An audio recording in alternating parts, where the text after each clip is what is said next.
नमस्ते, सत श्री अकाल। कैसे हैं आप लोग? उम्मीद करती हूँ ठीक होंगे, खुश होंगे। मैं हूँ हज़ीक अली और मेरे साथ हैं तारिक नियाज़ी। अस्सलाम वालेकुम, नमस्ते, सत श्री अकाल। उम्मीद करता हूँ ठीक होंगे, खुश होंगे। दोस्तों जहाँ रहें खुश रहें, माँ बाप का ख्याल करें क्योंकि माँ बाप है तो सभी कुछ है। आज की हमारी वीडियो है बहुत ही इंटरेस्टिंग। प्रशांत धवन जी की बहुत ही लेटेस्ट वीडियो से स्टार्ट करते हैं अपनी वीडियो को without wasting any time. Let's start.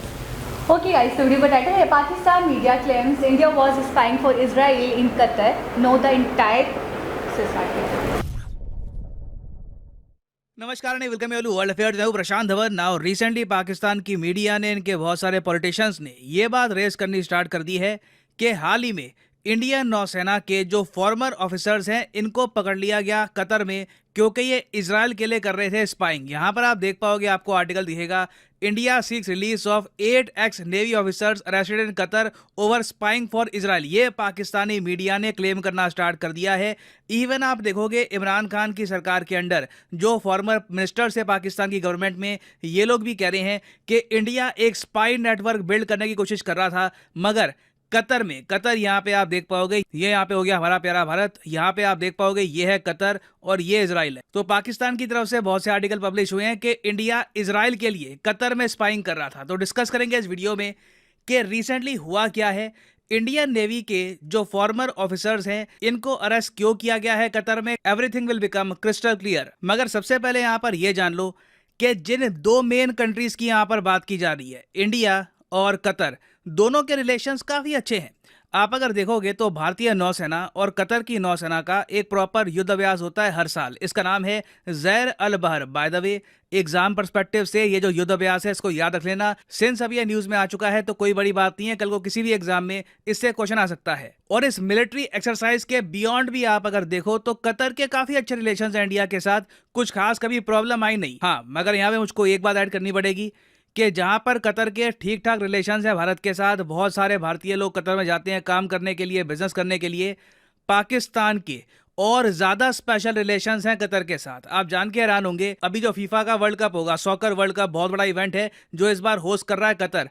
इस इवेंट की सिक्योरिटी के लिए पाकिस्तान की आर्मी को भेजा जा रहा है कतर में, और पाकिस्तान की आर्मी के जो सोल्जर्स हैं ये गार्ड्स की तरह कतर के स्टेडियम्स के बाहर खड़े रहेंगे, एंश्योर करेंगे कि कोई आतंकवादी हमला ना हो जाए ना। अपने आप में पाकिस्तान की सेना के लिए काफी, एक मैं कहूंगा, एम्बैरेसिंग बात है। मगर Qatar time to time Pakistan को हेल्प करता रहता है। 1 बिलियन 2 बिलियन डॉलर्स का सॉफ्ट लोन दे दिया, या फिर जो नेचुरल गैस परचेज करनी है पाकिस्तान को, उसमें पेमेंट थोड़ी सी डिले कर दी, तो उसके बदले में पाकिस्तान की सेना गार्ड की नौकरी करेगी कतर में। और ये बात मैं आपको इसलिए बता रहा हूं क्योंकि यहाँ पे समझ लीजिए, ना सिर्फ पाकिस्तान की आर्मी, इवन पाकिस्तान की जो आईएसआई है, जो इनकी इंटेलिजेंस एजेंसी है, ये भी बहुत हद तक एक्टिव हो चुकी है कतर में। क्योंकि आप इमेजिन कर सकते हैं, कतर ने सिर्फ पाकिस्तान की आर्मी को एज गार्ड इनवाइट नहीं किया होगा, उसके अलावा कतर ने यह भी कहा होगा कि पाकिस्तान की जो इंटेलिजेंस एजेंसी है यह भी कतर की हेल्प करेगी इंश्योर करने के लिए कि कोई भी प्रॉब्लम ना आए कतर के वर्ल्ड कप में। अब ये तो आप समझ गए पाकिस्तान कतर की इक्वेशन क्या है।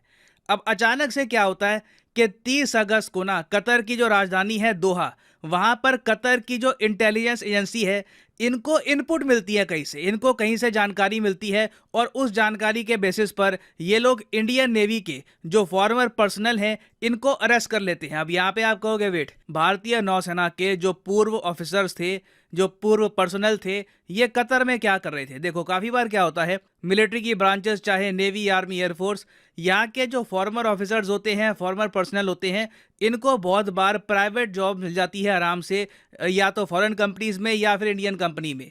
इस पर्टिकुलर केस में क्या था कि कतर में एक बहुत ही फेमस कंपनी है Dara global technologies and consultancy services के नाम से। इस कंपनी ने बहुत सारे इंडियन नेवी के जो फॉर्मर पर्सनल थे इनको नौकरी पे रखा हुआ था, और भारतीय नौसेना के पर्सनल पिछले 6 साल से लगातार इस कंपनी में काम कर रहे थे। आसानी है कि सब कुछ अचानक से हो गया, 6 साल से लगातार ये काम कर रहे थे। कभी इंडिया में काम होता है इसमें, कभी कतर में काम होता है। अब अचानक से 30 अगस्त को कतर की इंटेलिजेंस एजेंसी इंडियन नेवी के जो फॉर्मर पर्सनल है इनको अरेस्ट कर लेती है। अब सबसे जरा अजीब बात यहां पर यह है कि कतर की इंटेलिजेंस एजेंसी, इनकी पुलिस, किसी ने भी अब तक रीजन नहीं बताया कि भारतीय नौसेना के फॉर्मर पर्सनल को अरेस्ट किया क्यों है, बेसिस क्या है अरेस्ट का, रीजन क्या है। इवन दो आप अगर देखो तो आज के समय 72 डेज हो चुके हैं अरेस्ट को। और हाँ, मुझको यहां पर यह भी मेंशन करना पड़ेगा कि जो ये कंपनी थी ना जहां पे इंडियन नेवी के पर्सनल को हायर कर रखा था, इस कंपनी की जो वेबसाइट है ये भी अचानक से डाउन हो गई है। मैं आपको जरा दिखाता हूँ, एक मिनट ना। अगर आज के समय आप गूगल करोगे धारा global technologies and consultancy services, पहली बात तो यहाँ पे आप देख पाओगे बड़ी कंपनी है इनकी, यहाँ पे आप देख पाओगे ये इनकी बिल्डिंग्स वगैरह है कतर में। और यहाँ पे आप नोटिस कर पाओगे, अगर मैं इनकी वेबसाइट पर क्लिक करता हूँ तो लिखा आता है कि वेबसाइट अभी अंडर मेंटेनेंस जा चुकी है। ये वेबसाइट पहले काम कर रही थी, अचानक से पिछले आई थिंक कुछ हफ्ते हो गए हैं ये जो पूरी वेबसाइट है ये भी चली गई है अंडर मेंटेनेंस में। कोइंसिडेंस भी हो सकता है, मगर थोड़ा सी ये मैं कहूँगा अजीब सी बात है कि दोनों चीज़ें इकट्ठा हो रही हैं। अब इंडिया के लिए देखिए ऑब्वियसली प्रॉब्लम की बात यह है कि पहली बात तो हमारी नेवी के फॉर्मर पर्सनल को अरेस्ट कर लिया गया कतर में। इंडियन गवर्नमेंट को इन्वॉल्व होना ही था, और भारत का जो विदेश मंत्रालय है आज के समय कतर की सरकार से बात कर रहा है कि इंडियन नेवी के पर्सनल को छोड़ा जाए। उसके अलावा इंडिया के लिए कंसर्न की बात यह भी है कि भारतीय नौसेना के फॉर्मर कमांडर पुरनेंदु तिवारी जी, इनको भी अरेस्ट कर लिया गया है। तिवारी साहब को 2019 में प्रेसिडेंट ऑफ इंडिया ने दिया था प्रवासी भारतीय सम्मान। और फिर उसके अलावा आप सोशल मीडिया पे देखोगे तो जो ये फॉर्मर इंडियन नेवी के ऑफिशियल्स हैं, इनकी फैमिली के लोग काफ़ी बार ट्विटर पे लिख रहे हैं कि प्लीज़ भारत सरकार जल्दी से हमारे जो यहाँ पे फैमिली मेंबर्स हैं इनको बाहर निकाले कतर से, क्योंकि ज़्यादातर लोग जो यहाँ पे अरेस्ट हुए हैं ये अपने आप में सीनियर सिटीजन हैं। किसी को डायबिटीज़ की प्रॉब्लम है, किसी को कुछ प्रॉब्लम है, तो बहुत लंबे समय तक इनको कतर की जेल में बिना प्रॉपर मेडिकेशन के रखना ठीक भी नहीं है। तो अभी देखिए भारत सरकार बात कर रही है कतर की गवर्नमेंट के साथ, और उम्मीद है कि कुछ ब्रेक थ्रू निकलेगा और भारतीय नौसेना के जो फॉर्मर ये पर्सनल थे ये वापस भारत में आ जाएंगे। कतर ने, मैं आपको फिर से बता दूं, अभी तक कुछ ऑफिशियली बोला नहीं है कि इनको अरेस्ट किया क्यों है, जो बहुत ज़रा अजीब बात है।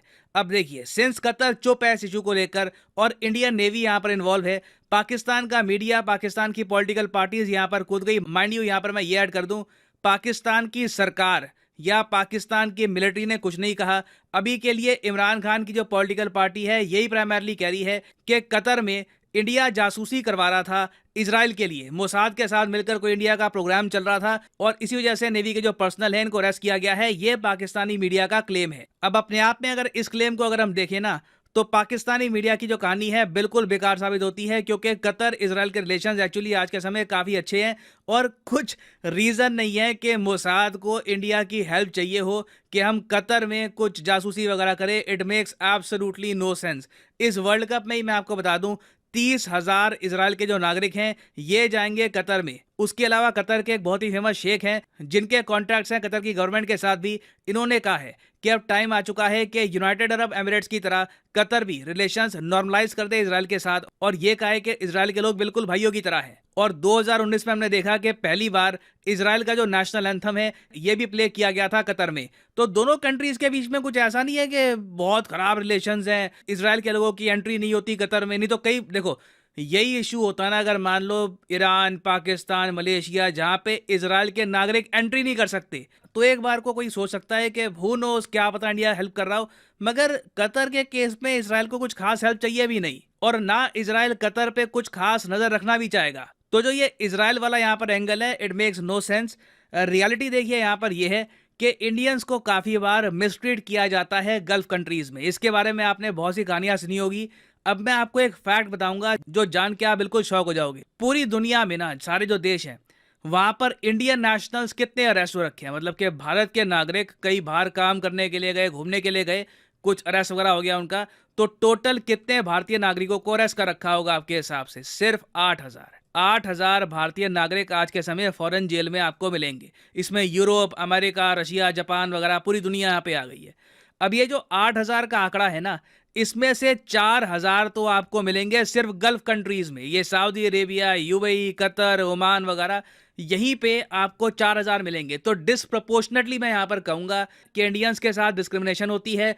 कुछ भी इनको कहीं से शक लगता है, कुछ इनको लगता है कि ये आदमी कुछ गलत कर रहा है, इमीडिएटली इंडियंस को ये डाल देते हैं जेल में। ना सिर्फ इंडियंस को, एक्चुअली इवन पाकिस्तानीज को, बांग्लादेशीज को, साउथ एशियंस को बहुत बार मिसट्रीट भी किया जाता है गल्फ कंट्रीज में। अनलेस कोई बहुत बड़ा बिजनेसमैन हो, पैसों वाला, वो अलग बात है। नहीं तो आप वैसे अगर स्टैट्स देखोगे, नंबर्स देखोगे, तो गल्फ कंट्रीज में हालत बहुत ज़्यादा खराब है। तो ये जो पर्टिकुलर केस है कतर वाला, मैं यहाँ पर सरप्राइज नहीं होऊंगा कि कुछ मिसअंडरस्टैंडिंग हो गई हो उसके अलावा एक पॉसिबिलिटी ये भी है कि सिंस पाकिस्तान की सेना एक्टिव हो चुकी है कतर में, कुछ इन लोगों ने करी हो शरारत, एक इंटेलिजेंस इनपुट दे दिया हो कतर की इंटेलिजेंस एजेंसी को कि देखिए ये लोग सस्पिशियस है हमारे हिसाब से, और उसके बाद कतर की जो पुलिस है ये आज के समय वैसे ही हाइपर सेंसिटिव होगी क्योंकि कतर में होने वाला है वर्ल्ड कप। तो मोस्ट प्रॉब्ली इशू यही होगा यहाँ पर।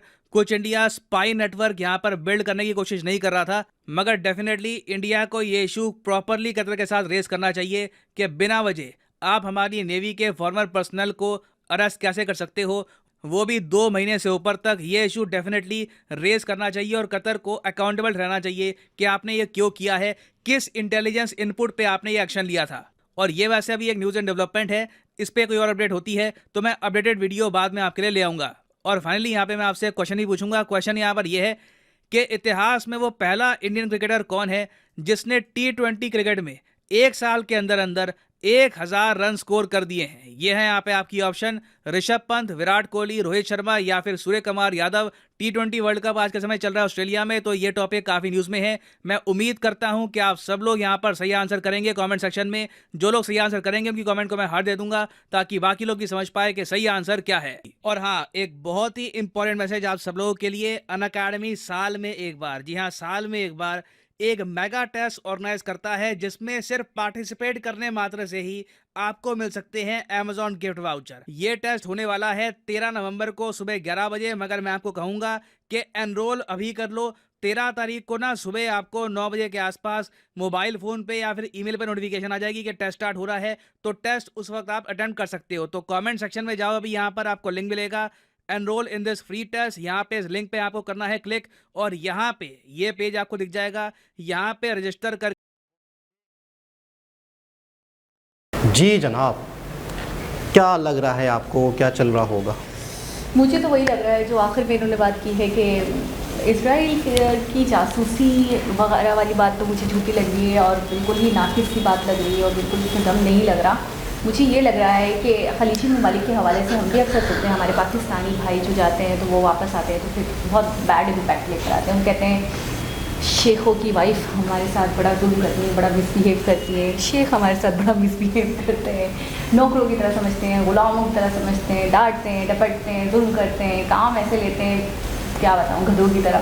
तो ये कुछ नया नहीं लगा मुझे ऐसा लगा कि मिसबिहेव करना उनकी आदत है, मिसट्रीट करते हैं वो दूसरों को, दूसरे नेशनल्स को। तो हो सकता है इसी बिहाफ पर, इसी बिना पर यह मशकूक समझ कर उठा लिया हो और छोड़ देंगे।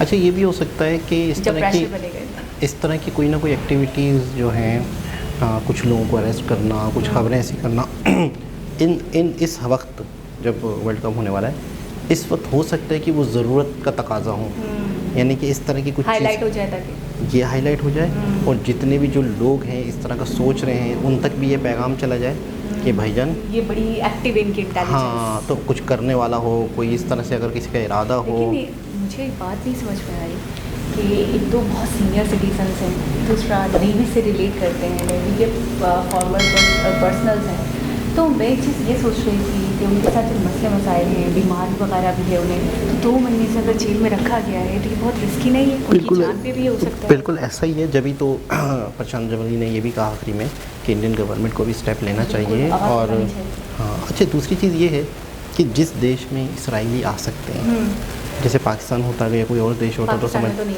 ठीक है ना, तो जिस देश में इसराइल के बाशिंदे आ सकते हैं तो फिर वहाँ पर इंडियंस को उसके लिए जासूसी करने की क्या ज़रूरत है?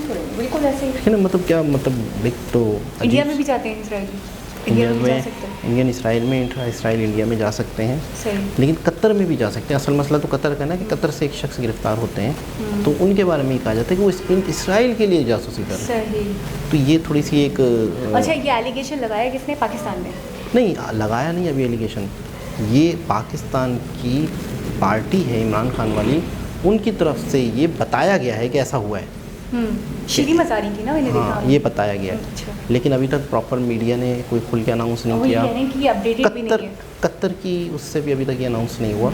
तो इस पे अगर ये इस पे कोई ऐसी बात होगी तो मज़ीद और डिटेल सामने आएगी और फिर देखते हैं कि इस पे क्या डिस्कस कर सकते हैं। लेकिन ये है कि जो इन्होंने भी कहा कि कतर में क्या ज़रूरत। और दूसरे मुझे एक चीज़ और भी थोड़ी सी ऑड लगी, और क्योंकि मुझे लगी तो मुझे बोलना चाहिए मुझे ये चीज़ थोड़ी सी ऑड लगी यहाँ पे, और मुझे ऐसा लग रहा है कि रिस्पेक्ट के थोड़े खिलाफ किया है उन्होंने, क्योंकि जब इंडिया और कतर एक अच्छा बॉन्ड शेयर करता है, एक अच्छे रिलेशंस शेयर करता है, एक अच्छी रैपो शेयर करता है आपस में, तो फिर उनको थोड़ा सा लिहाज करना चाहिए। ऐसे ही इंडियन बाशिंदों को उठा लेना और जेल में डाल देना और 2-2 महीने तक सड़ाना मेरे हिसाब से सही नहीं है। ऐसा ही ठीक है ना, इसका लेकिन मतलब वो डरते नहीं हैं यहाँ पे, क्योंकि मुझे ऐसा लगता है कि फिर इंडियन गवर्नमेंट को आवाज़ उठानी चाहिए, उनसे पूछना चाहिए कि आपने किस बिना पर, किस बलबूते पे किया है। किस बलबूते पे और क्या वजह है, और मतलब आपके पास कोई ऐसे सबूत हैं, कोई ऐसी बिल्कुल। बात है तो आप उसको सामने रखें, फिर वो पता चल जाएगी कहानी। लेकिन ये है कि इस पर मज़ीद क्या अपडेट आती है फिर देखते हैं। तो एक लेटेस्ट वीडियो थी, दोबारा किसी और मेरे हिसाब से मुलाकात होगी, जब तक के लिए अल्लाह हाफ़िज़।